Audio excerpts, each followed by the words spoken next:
Yeah, let's talk. Well, All right, let's go over this. The little Thursday night recap. Yeah. Let's go over this Thursday night game. I fucking hate Bill Belichick. Apparently I hate Tom Brady actually, because this is how it went. If you were a Sony Michel owner, Brandon Bolden first, kind of like running inside the red zone, running play. You see Brandon Bolden. You see golden dreadlocks lined up. He went Super Saiyan. Behind center. Golden dreadlocks. Yeah. It's It's a little frustrating to see that. I'm like, who the fuck is that? All I could tell you is I was trying to take a nap, and I kept waking up because I was hearing Mike screaming at the TV, like, give Sony Michel the ball. Where the fuck is Sony Michel? It was more like, I sound like Don. I feel like sometimes when I watch football, I sound like Don Vito from Viva La Bam. You remember Don Vito? The uncle? Yeah. That's what I feel like sometimes when you know what I mean? Something like that, yeah. I don't know. But Yeah, I know what you mean. it was pretty frustrating if you're a Sony Michel owner. You had Brandon Bolden fucking snake you in the beginning. He's a little snake. He got the touchdown in the beginning. Then James White rushed in a touchdown, which is frustrating. Then they called it back. They put Sony Michel back there. You were thinking, oh, sick, Sony Michel. Nope. Tom Brady rushes in for a touchdown. Sick. They got the 60-year-old fucking quarterback rushing in for a touchdown. Oh, what happens next?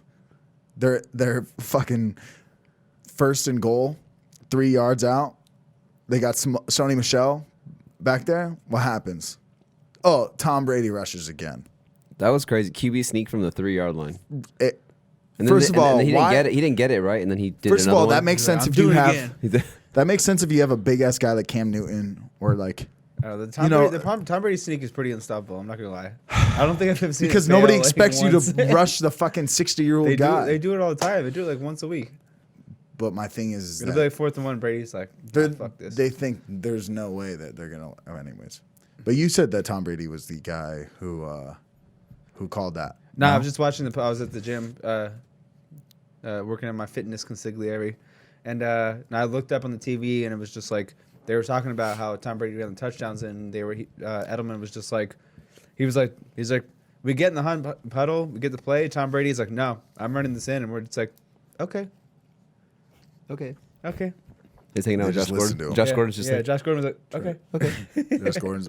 Yeah, you never really see. I don't mean, correct me if I'm wrong. I mean, you're really gonna argue with Tom Brady if he's like, no, we're doing the quarterback sneak. You're gonna be like, all right, Tom. Yeah, he's for like, sure, yeah. Yeah. I mean, like if you're in the huddle, do you look at him and be like, no, I think we should do this? I mean, the guy has 6 fucking rings. You just see him call a timeout. It's Sony Michel's like, no, I want the ball. He's like, timeout. Get the fuck out of my huddle. Hey, we got a commercial. Just fucking hit some. Enter Brandon Bolden. Yeah. Yeah, I mean, I don't know. It's very frustrating, Sony Michel owner. That being said, what do you do? I feel like that's besides Josh Gordon not getting much going on. Besides that, I feel like that Sony Michel thing is probably the biggest thing going out of that game to come out of. Yeah, I mean, on the Patriots side of the ball, Tom Brady saved his day with those 2 rushing touchdowns. He didn't throw a touchdown. He had 3 sacks, 1 interception, almost had 2. He didn't play too well today. I don't know if it had to do with like the wind, just the Giants being the Giants, how they are against the Patriots. But those 2 rushing touchdowns saved his day. If he didn't get those 2, he would have had, I think, under 10 fantasy points. So maybe Tom Brady owns himself in fantasy. Maybe he's playing Sony Michel this week, and he's like, you know what? Fuck that. I'm playing you, bitch. Yeah, maybe he's in like a $10,000 league or something. I'm gonna run these in. But yeah, it was frustrating because I was playing Tom Brady in one league too, and I had James White in another. So to get that taken back by James White, I was like, son of a bitch. But yeah, average day for Tom Brady. He saved his day.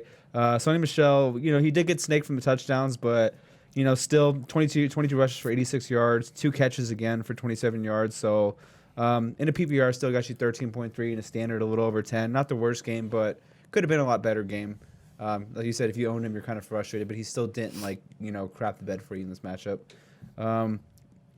James White, 9 for 46. So, he's that PPR guy. We always say in PPR matchup, he has a safe floor. So, you're pointing at something. Oh, yeah, just kind of going over stats. I mean, Julian Edelman had a big game, 9 for 113. Was a couple inches away from Jenkins pulling away like a 27-yard touchdown. So he could have had a huge game, but yeah, solid from Edelman. Josh Gordon got hurt in the first quarter? I think it was towards the end of the second quarter. He got hurt on the strip sack fumble. Like the defender was trying to score, and he was trying to make the tackle, and I think he got like rolled up under, or he was like trying to tackle the guy, and he like his knee got like tweaked some weird way. So it wasn't like he was running a route. He was trying to like make a tackle and stop the defender from scoring a touchdown. Yeah, I personally didn't really like Josh Gordon this game. I benched him, and once I found out there was gonna be heavy wins, I benched him in 2 leagues that I have him. But the injury was unfortunate for him, so we got to see what happens with that going forward. We'll see what an update status probably later in the week. I'll just kind of run through the numbers for Patriots. No, I feel you. Besides that, the Josh Gordon and Sony Michel side of the ball, do you want to move over to the Giants side, or? I mean, one thing I just say before we jump to the side is that the whole Sony Michel thing makes me nervous. It's one reason why I don't have him in many leagues. I feel like if he doesn't fall in the end zone, he's not going to have a good day for you. I know he had some pretty solid numbers from what you just read right there, but there was no Rex Burkhead, and I know the last 2 games he's been getting more incorporated in the passing game, and it could just be my own personal opinion, but I think that's just because Burkhead isn't there. I think once Burkhead comes back, he's going to take all those targets that Sony Michel is getting, and his value goes back down to 0. And it's just concerning to think, like, I was watching the game, in and out of, like, trying to take a nap, and they were inside the 5 so many times. And like you said, 2 QB sneaks, Tom Brady gets these short yardage touchdowns, Brandon Bolden gets in, and it's just crazy because, I was looking at, like, Sony Michel is like top 3 in terms of, carries inside the 5, carries inside the 10. So I'm just curious why all of a sudden this game he wasn't being involved, especially with no Burkhead. So I'm just worried for when Burkhead comes back, is it really going to affect Sony Michel's value going forward? I guess we'll just have to pay attention to it. But this is kind of one reason why I didn't want anything to do with this backfield. And one thing that I'm going to try and do, I have him in a league where there's no trades, so that kind of sucks. But I'm trying to trade Sony Michel after this week because I do feel like because it's a Thursday night game, there's going to be all the games on Sunday, and then the game on Monday. After this weekend, I feel like you're going to be able to move him, and people are not going to remember. They're just going to maybe look at the past 2 weeks, 19 or 20 and 13 points, PPR-wise.